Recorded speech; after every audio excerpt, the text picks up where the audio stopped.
Raha famonona anilaya mpitondra taksi teny lasora tratra ny ray tamin'ireo navandoza ka nanondro ny misy anireo namany izay tao anatin'izay raha famonona anilay mpitondra taksi teny alasora izay ka ny pitsopitsony mahakasika an'izay ny fakafakaina amintsika tao anatin'ity video ity ka manasa antsika rehetra anaraka an'ity video ity hatramin'ny farany aza dino ny milaiky ny video antsika ary tsarovatra trano ny miabone amin'ny chaîne antsika mba ahafahanareo manaraka tsy tapaka ny video zay lefa nahita isan'andro.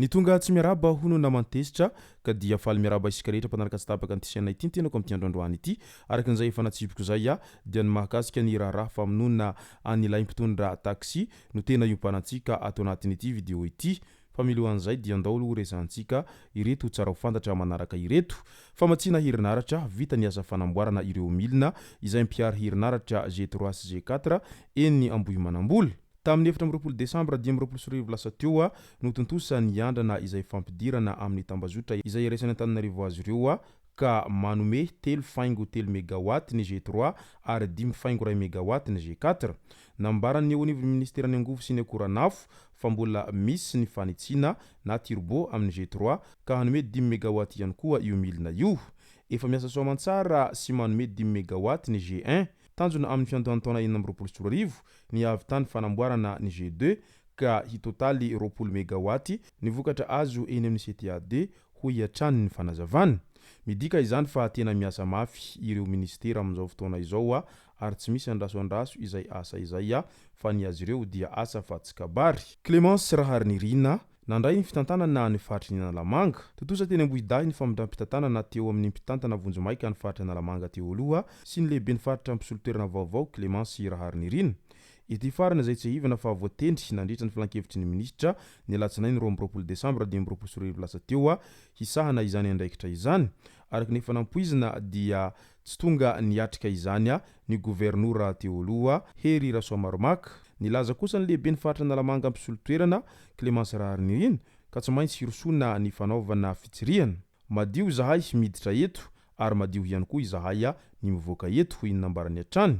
Alban Rakotoarsoa indray nandray ny fitantanana ny aviation civile de Madagascar tontosa ihany koa ny famindram-pitantanana teo amin'ny tele général ny aviation civile vaovao Alban Rakotoarsoa na ibaba sy ny tele général izay mpisolo-toerana nametra-pialanina tsy ho filoha nasionaly ny antoko APM na ny antoko politika madio ihany koa izy raha ny nambarany nandritra io famindram-pitantanana io tsy hivana fa voaroroy ary nahiditra amponja vonjomaika noho ny raharaha-boinina 777 izay misy 10 lasa any Iran ny tele général ny ACM teo aloha ary nesorina tsy hisahana io andraikitra io andro vitsy taorian'izay ka dia mirary azy ireo havita be amin'izay andraikitra izay sahan'izy ireo zay engane mba ho tena fanavoazana tokoa no ho isy ao anatin'izany rehetra izany fa tsy sanatria kory ndeha menopause sanatriany vava vatobe mitsitra izay ahina hianjera trano 770 tafo no tandinin-doza ao Antananarivo renivohitra vatobe amantonana maromaro hatramin'ny 20 isa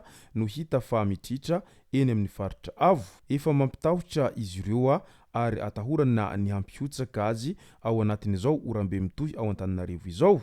Araky ny fanazavany teknisiany BNGRC dia nafipoahany varatra fotsiny aza dia mety hampianjera ireo vato ireo. Ny faritra avo sy ny manodidina mihitsiny no tandidin-doza araky reto faritra voalaza ireto. Ankady lalana 30 tafo ny tena tandidin-doza, Ambohipotsy 70 tafo, Falyarivo Ambandia 10 tafo, Ankazotokana ambony, Andafy avaratra sy Ambohitsirovana 27 tafo, ankoatra ireo hafa izay efa manambana ihany koa. Raha totalina araka izany dia 790 tafo no ahina tanteraka amin'ity fotoanany fahavaratra ity ao anatin'izay vatobe izay atahorana izay hatrany. Andro fety izao 3 lahy sy 3 vavy ny tratra nikasa hihinana omby. Nisy omby ray very tao ambato famamba mahitsy ny aliny 14 Desambra 2024 very tao Andranoro Antehiroka ny andian'ny omby ka voatery nampandreny zandary ny mpanaradia. Tratra tao an-trano tamin'ny tanàna mifefy tamboho ny omby rehefa nidina ifotony nanao savahao ny mpitandro ny filaminana tamin'io andro ihany tamin'ny 3 ora maraina tany hoany. Lehilahy miisa 3 no sarina teo amin'ilay trano, miampy vehivavy 3 hafa ihany koa nikarakara sy nampy an-trano ary namahana sakafo izy 3 lahy ireo. Nahatratrarana ody-ratsy sy fitaovana samihafa izay famonoana omby ihany koa tao amin'izy ireo. Naverina amin'ny tompony ny omby. Ny tanana hanao fety tsy misy henan'omby izy eny namena dahamianaka ireo ary efa mandeha ny famotorana sy fanolorana azy ireo eny amin'ny fitsarana ao anatin'ity raharaha halatr'omby ity hatrany. Midika izany fa misy amin'ireo olona amin'izao fotoana izao dia tena mikasa ny hangalatra ny hafa foana fa tsy mba manana eritreritra amin'izay hoe hamorona na ihany koa hitady vahaolana hafa izay. Andao amin'izay ho resantsika ny mahakasika ny raharaha famonoana an'ilay mpitondra taksi teny Lasorateny. Tratran'ny pôlisy teny Ambohimangakely Kianja Fokotany Ambovokely tamin'ny andro 20 Desambra 2024 ny lehilahy iray izay 20 taona izay isan'ireo namony ilay mpitondra taksi hitafaty teny Ambohimiadana Alasora ary niaiky ny heloka vitany izy ireo. Nanoro ny namany iray izy ary efa karohina amin'izao fotoana izao ilay lehilahy izay namany io. Raha tsy ivona dia tsy nahinom-baovao ny 5 Desambra 2024 impamily fiarakaretsaka io ka nanao ny fikarohana rehetra anteo anivon'ny pôlisy pirenena. Hitafaty tany anaty daba lehibe izay natao tao anaty lavaka moa ity mpamily taksi ity ny aliny 14 Desambra 2024 ka nitohy ny fikarohana izay nataony mpitandro ny filaminana rehefa aveo. Araky ny fantatra dia noravain'ireo tsy matahotody ireo ilay fiara izay no antony namonoana ilay mpamily ary namidy tsikelikely ireo kojakoja. Ny vatan'ilay fiara ihany koa no noravain'izy ireo ary namidy ho fatim-by. Midika izany fa tena tsy kely lalana ny ratsy amin'izao fotoana izao ary miendrika ny omena sazy izay farakin'izay hentsitra ireto olona izay tena nahavita namon'olona tamin'ny fomba feno habibiana ireto. Ka noho izay dia mila mailo mandrakariva amin'ireo olona izay manodidina satria tsy lavitra ny olona izay mety avandoza na ihany koa ho lasa fahavalonao.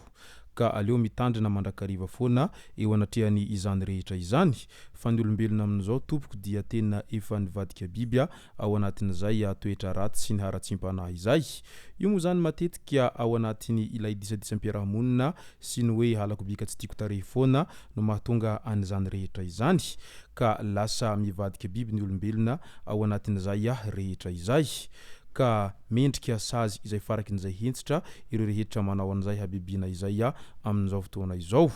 Engane mba tsy handefitra amin'izy ireo ny fitsarana ao anatin'izany rehetra izany. Izay no masaka azona roso tao anatin'ity video ity tomboko lasy tomboko vavy misaotratsika rehetra nanaraka an'ity video ity hatramin'ny farany.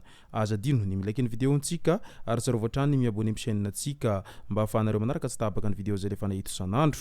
Tomboko lasy tomboko vavy mankasitraka dia mirary soa.